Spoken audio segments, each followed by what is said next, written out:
better watch out if your enemy's a road ahead of full prophecy to be the greatest beast the world has ever seen. I feed him every day like the bones clean. I feed him all the hate and he grows me, and he gets claws real big, pissed off quick. And if you cross him, you might drop dead. Metaphorically, of course, settling the score, never getting bored, loves the blood and gore, always wanting more, freedom from the source. They don't really understand until they feel the force departed. If you start shit, you'll be heartless in the darkness, torn apart quick. You left scars ripped, you'll be chewed up and discarded.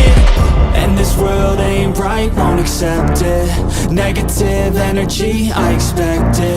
Once it's in your mind, it's infectious. So fight for your life and reject it. You better give me space, I'm protective. My adrenaline spikes when I'm threatened. And if you stay in my way, I'm aggressive. Cause when there's no exit, I'll kill when I'm desperate.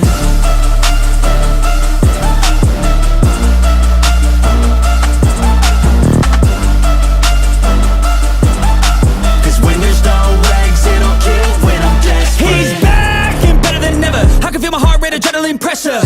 It's stormy weather, lightning, thunder, pouring weather. Yo, I'm a go-getter, try to do it like me, but I do it better. I got a mind that's clever, the beast inside is competitive as ever. I'm conscious, my subconscious, an accomplice to me. I promise the darkness, I can honest believe. But don't cross me, I might lose control of the lost beast. He's locked away inside with the key control by fight or flight. And this world ain't right, won't accept it.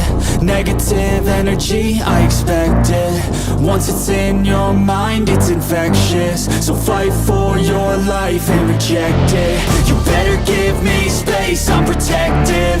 My adrenaline spikes when I'm threatened. And if you stay in my way, I'm aggressive. Cause when there's no exit, I'll kill when I'm desperate.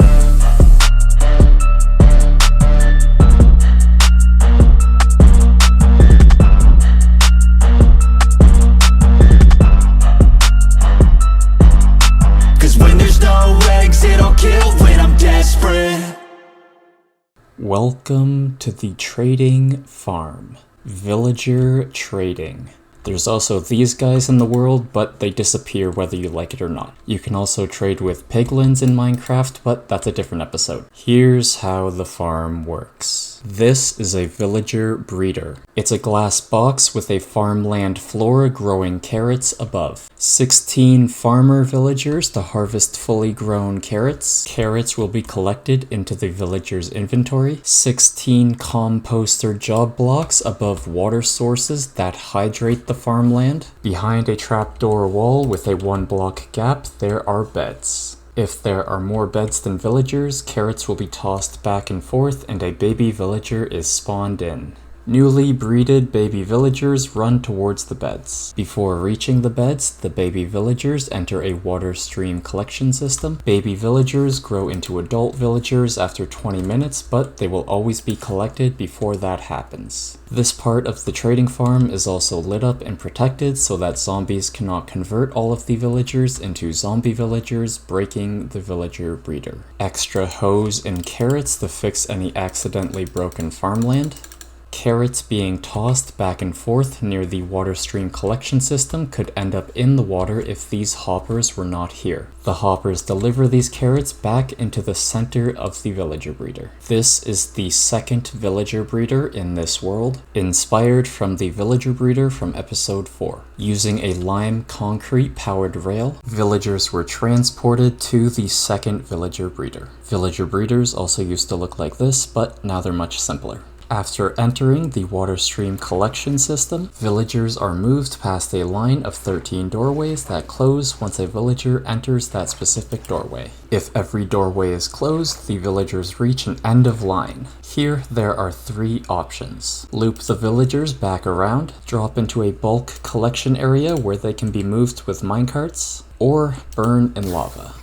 If a villager entered a doorway, the villager is trapped in a 1x1 deciding cell. There is a job block switch. If enabled, a glass block is placed in front of the villager. If disabled, the glass block is retracted, opening a 1 block tall air gap that baby villagers could travel through. The air gap allows the player to put a job block in front of an adult villager. This is where villager trading begins. Depending on the type of profession that the villager changes into from the job block in front of them, The player now has multiple options to trade items for other items through a half-slab air gap above the job block. The types of items that can be traded are items that are related to the type of job that the villager currently is. There are 13 types of job blocks. Lecterns for librarians, brewing stands for clerics, composters for farmers, grindstones for weaponsmiths, smithing tables for toolsmiths, blast furnaces for armorers, smokers for butchers, cartography tables for cartographers, fletching tables for fletchers, stonecutters for masons, cauldrons for leatherworkers, looms for shepherds, and barrels for fishermen. Every villager starts out as an unemployed villager until it gets near an unclaimed job block, with the exception of villagers having a small % chance of starting out as a nitwit, and nitwits cannot be assigned a job ever. However, I've only seen nitwits spawn a part of natural village structures and not in my villager breeder. If a villager's job block is mined before doing a trade, it will lose its job and trades offered. You can cycle the initially offered trades until you find one that you like. Once a trade has been made, you can remove the job block to use for another villager. The current job and trades will be irremovable for that villager. Villagers gain EXP for each trade done with them, and after reaching their EXP bar's goal, the villager levels up, offering more, new, and often better trades with the old trades still available. From unemployed, to novice, to apprentice, to journeyman, to expert, to master. Item trades get locked after using that trade option multiple times. They get unlocked up to 2 times during the daytime by restocking. Restocking occurs if the villager can stand next to its type of job block, the red X is removed, and trading can be done another multiple of times. The specific pricing of every trade can be affected by player reputation. Higher reputation, lower prices. Lower reputation, higher prices. Defeat a raid, do a trade, reputation score goes up. Punch a villager, kill a villager, reputation goes down. If at any point a villager doesn't offer any trades you want to keep around, death by a lava bucket will not change the player reputation. And once a villager dies, its current job block is unlinked. The deciding cell is designed so that a villager can be leveled up as quickly as possible to decide whether the villager is worth keeping. Soul fire to the left to drop garbage items into, and dump chests to send items into an item sorter outside. There are 2 buttons labeled keep and kill. The kill button on the right will push the villager into lava, reopening the doorway above. The keep button on the left dispenses a minecart, picking up the villager and sending them to a permanence section, also reopening the doorway above. There must be an air gap where the job block is placed before pressing the keep button. Once a villager has trades worth keeping and is picked up by a minecart, the villager is moved on top of rails into one of 13 sections. 1 section for each type of job block. On the wall opposite of the deciding cells, there is a wall of 13 levers with display villagers indicating which section the kept villager will be sent to. The lever activates a redstone lamp and a redstone circuit that powers a rail junction. A detector rail activates a different redstone circuit that flickers a redstone lamp to let the player know when the kept villager has passed the junction and that it's safe to switch off. If no lever was selected, the kept villager goes into lava.